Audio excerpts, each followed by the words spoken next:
వేసవి తాపాన్ని తగ్గించే పండు పుచ్చ. మార్కెట్లో పైకి అందంగా చూపులకు చక్కగా ఉందని కొని తీరా ఇంటికెళ్ళి కోసి చూస్తే కాయలు చప్పగా తెల్లగా ఉండటం అందరికీ ఎప్పుడో ఒకసారి ఎదురయ్యే అనుభవమే. దీనివల్ల వినియోగదారులకు మాత్రమే కాదు, రైతులకు నష్టమే. ఎందుకంటే కాయలు పక్వతకు రాకుండా కోస్తే దిగుబడి తగ్గుతుంది. అదే ఆలస్యమైతే బాగా ముదిరి రవాణాలో దెబ్బతింటాయి. ఇలాంటి నష్టాలను తగ్గించుకోవాలంటే కాయలను సరైన పక్వదశలో గుర్తించి కోతలు చేయాలంటూ పుచ్చకాయల పక్వత, కోతలు, రవాణాలో తీసుకోవాల్సిన జాగ్రత్తలను తెలియజేస్తున్నారు ఆచార్య ఎన్జీ రంగా వ్యవసాయ విశ్వవిద్యాలయం, శ్రీకాకుళం జిల్లా నైరా వ్యవసాయ కళాశాల విస్తరణ విభాగం అధ్యాపకులు డాక్టర్ డి చిన్నమనాయుడు. చాలామంది రైతులు ఈ రబీ పంట కాలంలో వాణిజ్య పంటగా వాటర్ మిలాన్, ఈ పుచ్చని చాలా ఎక్కువ విస్తీర్ణంలోనే సాగు చేయడం జరుగుతుంది. అది కూడా రాబోతున్న వేసవిని దృష్టిలో పెట్టుకుని రైతులు డిసెంబర్ మొదటి వారం, అదేవిధంగా జనవరి రెండో వారం, మూడో వారం వరకు కూడా వేయటం జరిగింది. ఇవి కోతలన్నీ కూడా ఇప్పుడు మనకి ఈ ఫిబ్రవరి చివరి వారం నుంచి అదేవిధంగా ఏప్రిల్ వరకు కూడా జరుగుతూ ఉంటాయి. డిమాండ్ని దృష్టిలో పెట్టుకుని ఒక్కొక్కసారి రైతులు ఈ కోతలు కోసే సమయంలో సరైనటువంటి జాగ్రత్తలు తీసుకోకపోవడం, ఒక్కోసారి తయారు కానిటువంటి కాయని కోసి మార్కెట్కి పంపించడం వల్ల అక్కడ ఎవరైతే కొనుగోలు చేస్తారో కన్జ్యూమర్స్ వాటి క్వాలిటీ సరిగా లేక ఇబ్బంది పడడం జరుగుతుంటుంది. అంటే కాయ సైజు అనేది ఒక్కటే కాదు ముఖ్యం. రైతులు ఒక్కొక్కసారి ఏంటంటే బరువు ఎక్కువగా వస్తుందని చెప్పేసి కొంచెం తయారీకైనటువంటి కాయలను కూడా కోసి మార్కెట్కి పంపిస్తుంటారు. అక్కడ కనుక చూస్తే అక్కడ మీరు కాయ కోసిన తర్వాత కానీ తెలియటం లేదు. దాని తాలూకు తొక్క చాలా దలసరైపోతుంది, లోపల ఉన్నటువంటి గుజ్జు చాలా తక్కువ అయిపోతుంది. అలాంటప్పుడు కన్జ్యూమర్స్ ఎవరైతే కొనుగోలు చేసి ఈ వాటర్ మిలాన్ తింటారో వాళ్ళు నిరుత్సాహానికి గురవడం జరుగుతుంది. కాబట్టి కన్జ్యూమర్స్ దెబ్బతింటారు. అదేవిధంగా రైతులు కనుక సరైన సమయంలో కోత చేయకుండా ఎక్కువ ఓవర్ రైపెన్ అయిపోవడం కానీ ఇలాంటివి చేస్తే ఒక్కోసారి రవాణాలో దెబ్బతింటం అనేది కూడా జరుగుతూ ఉంటుంది. కాబట్టి రైతు సోదరులు ఈ కోత ఏ టైంలో చేయాలి అనేది కూడా దృష్టిలో పెట్టుకొని చూసుకోవాలి. అంటే దీన్నే మనం హార్వెస్టింగ్ ఇండెక్స్ అంటాం. ఇందులో ప్రధానంగా పుచ్చ కాయ తయారైంది మార్కెట్కి తినడానికి కానీ అమ్ముకోవడానికి కానీ సరైన అనుకుంటే మీరు ఆ వాటర్ మిలాన్ తీగ కనుక చూస్తే ఎక్కడైతే కాయ మొదలవుతుందో అక్కడ ఒక నులి తీగ లాంటిది ఉంటుంది, ఒక టెండ్రిల్ అంటాం మనం. అది కనుక బాగా ఎండిపోతే కాయ పక్వానికి వచ్చింది, అది సగం పచ్చిగా ఉందంటే ఇంకా కాయ పూర్తిగా పక్వానికి రాలేదని అర్థం. అదొకటి గుర్తుపట్టాలి. ఇంకొక లక్షణం మనం గుర్తుపట్టడానికి ఏంటంటే, అంటే కాయ ఎక్కడైతే భూమికి తాకుతుందో ఆ భాగం చూస్తే కనుక ఎల్లోగా తయారవుతుంది.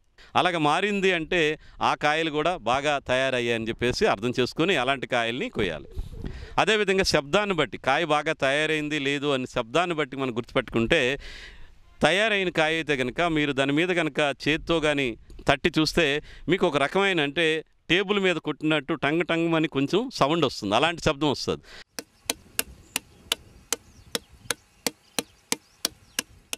కాబట్టి తయారైన కాయ మనకి మెటాలిక్ సౌండ్ అంటాం. ఆ విధంగా రైతులు ఈ పుచ్చకాయ తాలూకు పక్వానికి వచ్చేటువంటి లక్షణాలని గుర్తుపట్టాలి. పుచ్చ వేసే రకాన్ని బట్టి ఇప్పుడు అన్నీ కూడా హైబ్రిడ్స్ 80 నుంచి 85, 90 రోజుల్లో మనకి పక్వానికి వచ్చేటువంటి టైం వస్తుంది. ఆ సమయం 80, 85, 90 రోజుల సమయంలో ఒక కాయ తీసుకొని మనకు పదునైనటువంటి చాకుతో మనం ట్రయాంగిల్ షేప్లో కట్ చేసి ఆ ముక్క కనుక బయటకు తీస్తే అక్కడ మీకు తెలుస్తుంది 90% గుజ్జు ఉండాలి, 10% మాత్రమే పైన తొక్కతాలకు తెల్లదనం ఉండాలి. అలా వచ్చిందంటేనే అది బాగా తయారైందని చెప్పేసి అర్థం చేసుకోవాలి. అలాంటి కాయలు కనుక మార్కెట్కి కనుక పంపిస్తే మనకి మార్కెట్ రేటు ఉంటుంది.